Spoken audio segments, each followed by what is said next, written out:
First, though, we want to also ask you about the alt-right. In a recent speech, Hillary Clinton basically referred to you and other people, didn't name you directly, but she quoted the Wall Street Journal. She said, alt-right is short for alternative right. The Wall Street Journal describes it as a loose but organized movement, mostly online, that, quote, rejects mainstream conservatism, promotes nationalism, and views on immigration and multiculturalism as threats to white identity. The de facto merger between Breitbart and the Trump campaign represents a landmark achievement for the alt-right. Are you the alt-right?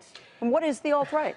No, I mean, I've never identified as the alt-right. The press seems determined to crown me the queen of it. All I've done is give them a fair hearing in the press. I think that white identity and white nationalism is a little misleading. I think it's more accurate to say that the alt-right cares about Western supremacy rather than white supremacy. It cares about Western values. It cares about liberal, capitalist, Western democracy, democratic values, freedom, equality, that kind of thing. And it sees, various threats to those on various fronts. So when Donald Trump talks about preventing immigrants, preventing Muslims from coming into the country, a lot of people see that as racist. You don't think that's racist? They're entitled to, but all I can tell you is, as a gay man, I'm quite reassured by Donald Trump's, entreaties toward American values and his skepticism about Islamic immigration. When Hillary Clinton quotes my headlines, and suggests that this is some kind of sinister, dark underbelly of American society. What do you mean by American values? Well, the First and Second Amendment, freedom of speech, free expression, the right to be, do, and say whatever you want. These are the values that have made America the greatest country in the history of human civilization. These are values that are not compatible with some of the Islamic immigration that we see in Europe. And, I guess I'm over here as a warning from Europe, saying please don't go the same way as Germany and the UK. If you are, or if you're not part of the described alt-right, do you, as a gay man, feel comfortable in it? That the people who embrace other elements of what we just described as the alt-right. You know what I'm driving at. Yeah, I understand the question. Do you feel comfortable in it? The press seems determined to label the alt-right this misogynist, hateful, racist, homophobic, anti-Semitic movement, and yet at the same time tries to crown, a gay Jew who never shuts up about his black boyfriends as the leader of it. Something isn't quite right here. Can you concede that the alt-right actually attracts those groups of people? I think there's some overlap on the very, very fringes. And I wrote a very good guide to the alt-right for anyone who's really interested in this. I think it's the only, and I say it's very good, but I think it's the only example in journalism, really so far, of somebody trying to give an accurate and fair guide to the contours of the movement rather than virtue signaling about saying, oh, racism is bad. Yeah, we know that. I want to know what this movement actually consists of. And so I wrote an establishment conservative's guide to the alt-right. What it is you're getting wrong that the new Republican base, the Trump guys, the alt-right, the Twitter kind of meme and troll brigade, what it is that they're seeking, what they're searching for, what they like and what they don't like. What are they what are they searching for? Well, I think there's a sense, aside from the policy positions, and I do think that Trump is tapping into something with the immigration stuff, with trade, and Ann Coulter, for instance, her analysis is that people like Trump for the policies. Mine is a little different.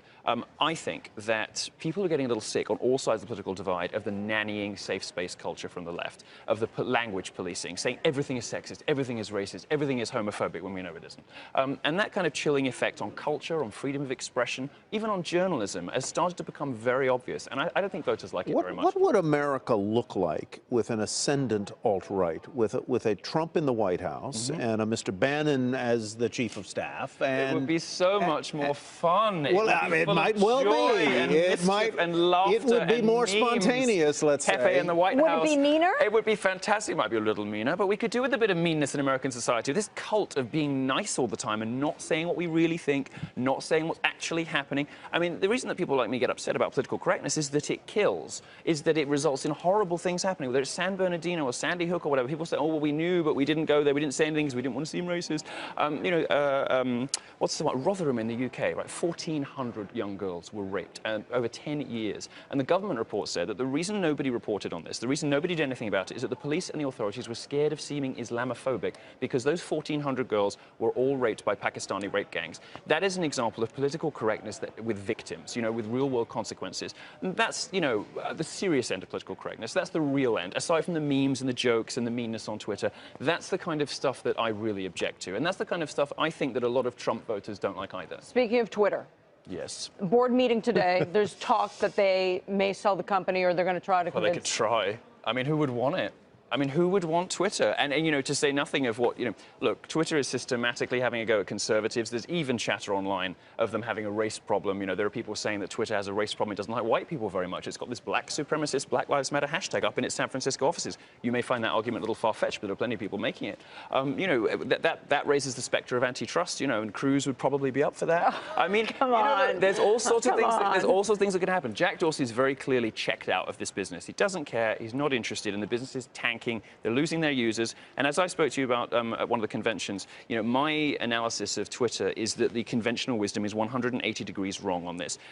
Everybody, the media and journalists, everybody is telling us that the problem with Twitter is too much trolling, too much meanness, too much quote-unquote abuse and harassment. I see the problem as exactly the reverse. When Twitter started cracking down on free speech, the platform started failing. And that is the history of social networks. That rule has never been broken in the history of social networks. Was there a single tweet or a series of tweets that got you banned from Twitter, and in your version of what could be a more fun world, would those tweets have been okay? I guess they would have been. I mean, I told the Wall Street Journal that Leslie Jones, the subject of the new Ghostbusters movie, looked remarkably like one of my ex-boyfriends, which she does. And I said that it was nice that they'd cast a hot black dude in the movie.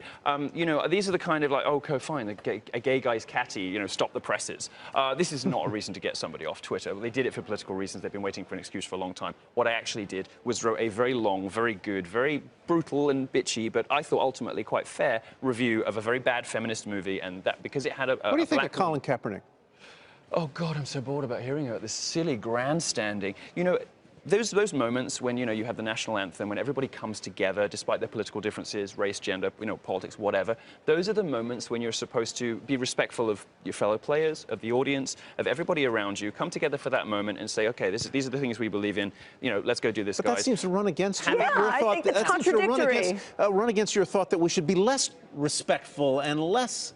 Oh, no, I think we should be hugely respectful of free speech and freedom of prissy expression. in a way, you know. No. Look, I don't want to get too uptight about it, because I don't care about some sportsmen, as I started out to say, I don't care about some sportsmen. You're bored with him. Having a little, like, tantrum, hissy fit spectacle, OK? What I would like, though, is that when our sportsmen and celebrities do things like this and all eyes are on them afterwards, I would like them to actually say something of substance, like have a real argument, rather than just these lefty talking points. And by the way, the reason sales of his shirt are going up is because people are burning them. But you do support his right to do what he did. Of course, I just think he's an idiot. Hey CNBC fans, thanks for checking out our YouTube channel. Here you're going to find videos packed with all of the information that you need to be smarter about your finances. You can subscribe by clicking right here and click on all the videos around me or the eye right here to watch the latest from CNBC. Thanks for